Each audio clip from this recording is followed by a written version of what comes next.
नमस्कार विद्यार्थियों, आज हम कक्षा 10 से संबंधित पुस्तक के अंदर जितने भी फॉर्मूलाज हैं उन फॉर्मूलाज को एक बार शुरू से लेकर के रिपीट करेंगे कि फॉर्मूला जो है वो किस प्रकार आपको याद करने हैं। तो सबसे पहले अपने फॉर्मूला लिए चलते हैं।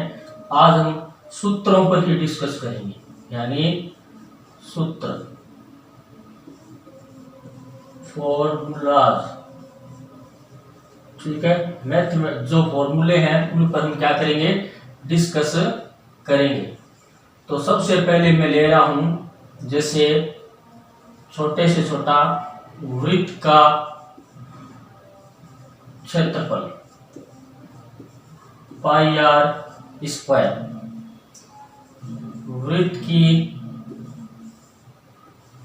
परिधि, वृत्त की परिधि बराबर 2 पाई आर, अर्धवृत्त का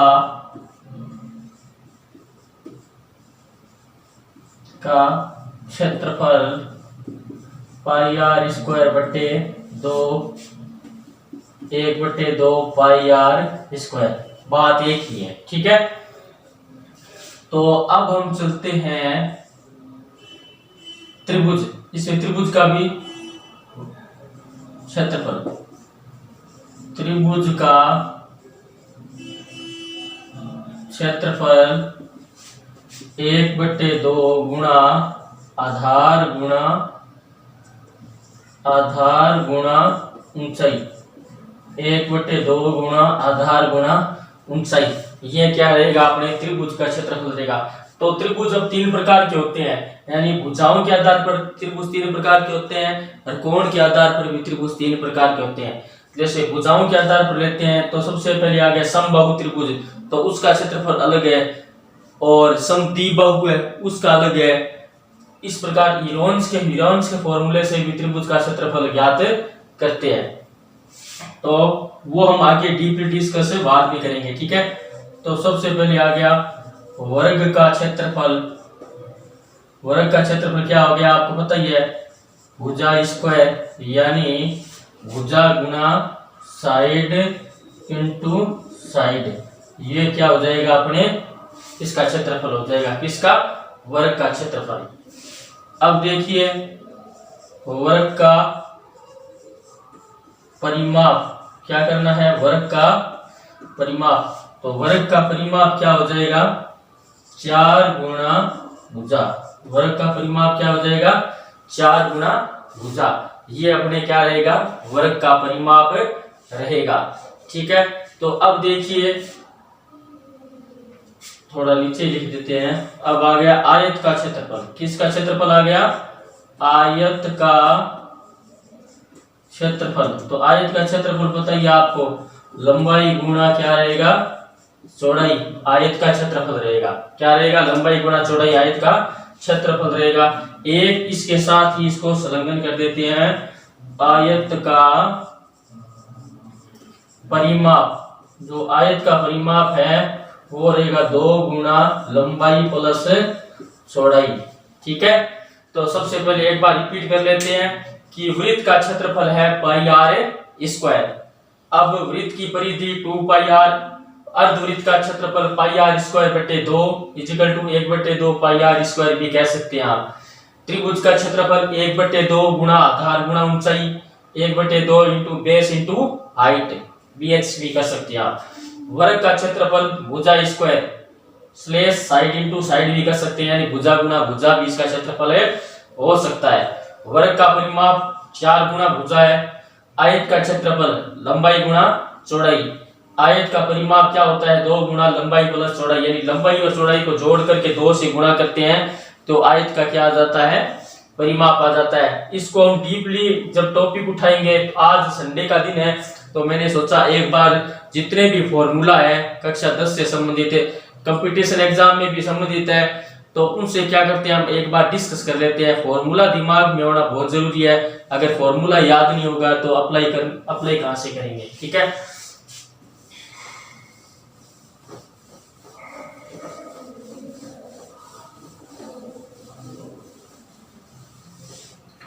तो अब देखिए नंबर 9 पर आ रहे हैं अपने, नंबर 9 पर है।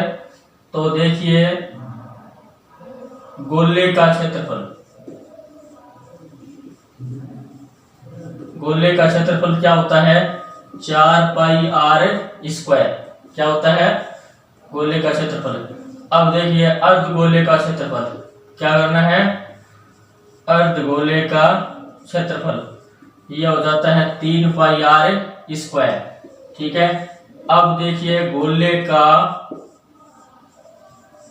परिमाप, क्या करना है गोले का आयतन कर सकते हैं, क्या कर सकते हैं गोले का आयतन। तो गोले का आयतन पता ही आपको 4/3 पाई आर क्यूब।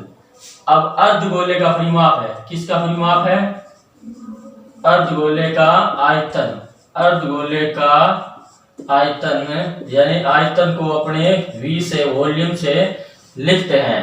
तो ये आ जाएगा 2/3 पाई आर क्यूब, क्या हो जाएगा 2/3 पाई आर क्यूब आ जाएगा अर्धगोले का क्षेत्रफल। तो अब एक क्वेश्चन और है अर्धगोले का वक्र पृष्ठीय क्षेत्रफल यानी लेटरल सरफेस एरिया, ठीक है। तो यह हो जाएगा 2 पाई आर स्क्वायर, क्या हो जाएगा 2 पाई आर स्क्वायर हो जाएगा। तो देखिए गोले का जो क्षेत्रफल है वो 4 पाई आर स्क्वायर, क्या हो जाएगा 4 पाई आर स्क्वायर। अर्धगोले का क्षेत्रफल 3 पाई आर स्क्वायर, गोले का आयतन 4/3 पाई आर क्यूब, अर्धगोले का आयतन यानी वॉल्यूम ऑफ हेमिस्फीयर जो है वो है 2/3 पाई आर क्यूब। अर्धगोले का वक्र पृष्ठीय क्षेत्रफल है यानी lateral surface area of hemisphere 2 pi R square, ठीक है। तो सूत्र याद करने बहुत जरूरी है। आज हम सूत्रों के बारे में ही चर्चा कर रहे हैं और आपको क्या करना है फिर कॉपी में उतार के नोट डाउन करके उनको याद करना है। नहीं तो वीडियो को अगर आप 1 से 2 बार देखेंगे तो भी आपको अधिकांशतः याद होने की संभावना बढ़ जाएगी, लेकिन कॉपी में लिखना बहुत जरूरी है, नोटशीट बनाना बहुत जरूरी है। तो देखिए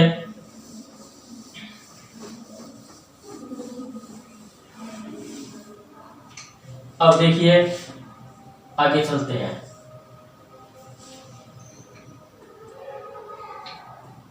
घनाभ का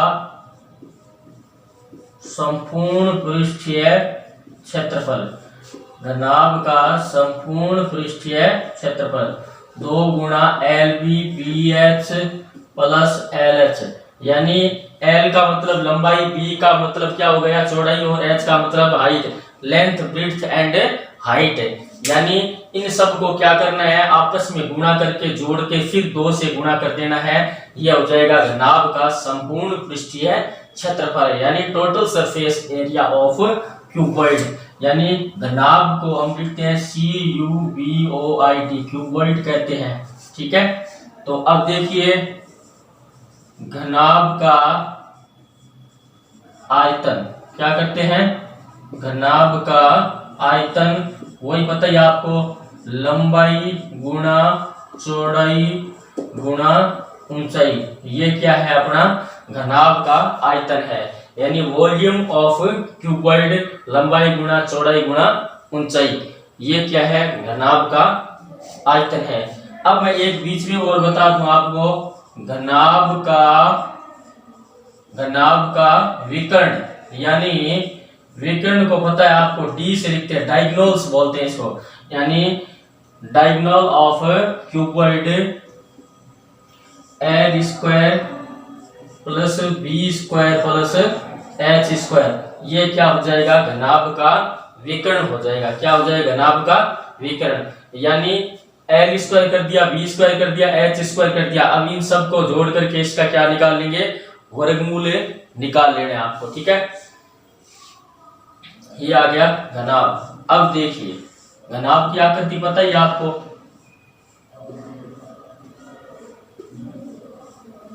ये क्या है घनाभ है, क्या है ये घनाभ है, ठीक है क्यूबॉइड।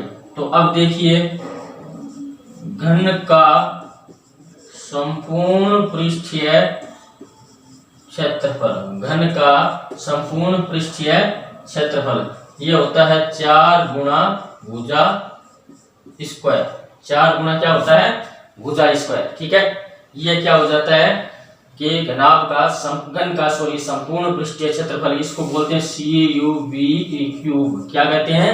CUBE क्यूब, यानी घन का संपूर्ण पृष्ठीय क्षेत्रफल। तो आगे चलते हैं, देखिए एक और लिख देते हैं यहाँ पर, अगर जगह बचती है तो थोड़ा 18 नंबर लिख देते हैं। घन का आयतन, क्या कर देते हैं? घन का आयतन। तो घन का आयतन पता ही आपको क्या होता है? भुजा की पावर 3, यानी भुजा इंटू भुजा इंटू भुजा। ये घन का क्या हो जाएगा? आयतन हो जाएगा। क्या हो जाएगा? घन का आयतन, यानी वॉल्यूम ऑफ ए क्यूब, घन का आयतन। ठीक है, तो चलो आगे।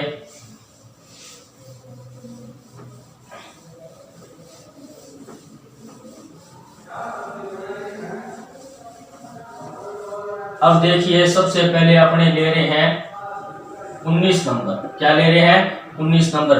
तो सबसे पहले देखिए बेलन का संपूर्ण पृष्ठीय क्षेत्रफल। बेलन का संपूर्ण पृष्ठीय क्षेत्रफल क्या हो जाएगा?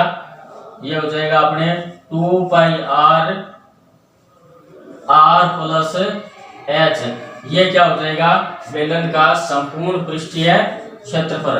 अब बेलन का वक्र पृष्ठीय क्षेत्रफल क्या करना है? बेलन का वक्र पृष्ठीय क्षेत्रफल ये हो जाएगा 2 पाई RH। बेलन का क्या हो जाएगा? वक्र पृष्ठीय क्षेत्रफल क्या हो जाएगा? 2 पाई RH। अब देखिए, अब आपको क्या करना है? बेलन का आयतन करना है। क्या करना है? बेलन का आयतन। क्या करना है? बेलन का आयतन पाई r स्क्वायर h। ये क्या हो जाएगा? बेलन का आयतन पाई r स्क्वायर h। Number 1